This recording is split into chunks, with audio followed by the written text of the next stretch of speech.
Right, time for the weekend, don't you think so? I just finished recording a bunch of videos and it's time, I think, to have a sip of the coffee, right?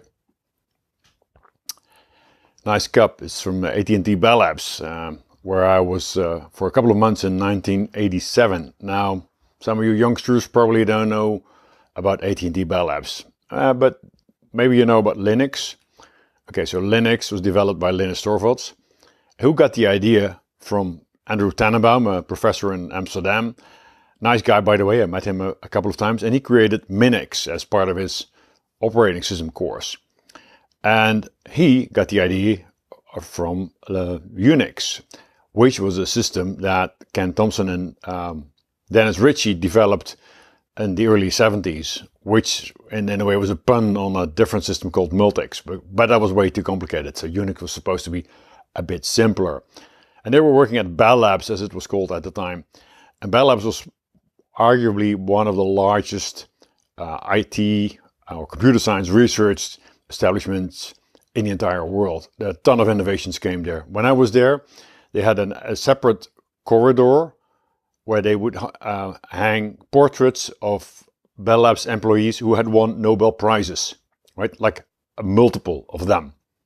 They invented the transistor, they invented the universal background radiation, and a ton of things. Anyway, I was working in the group with Ken and Dennis, interesting people.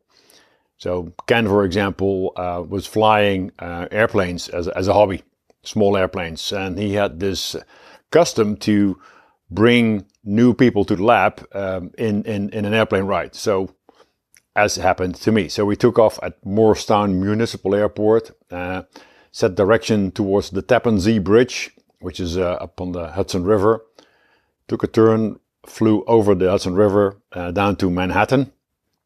You can't do that these days. So there was the World Trade Center was on that side of the Manhattan, and like we were flying at 1,000 feet. It was about like over there, right, the top, right.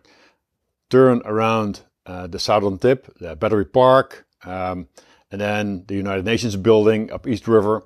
Then he said, "Okay, watch this. This may feel scary," and we made a 45-degree bank to turn 180 degrees south. Back over East River and then a bit more south to one of the other labs, and he let me fly for a while.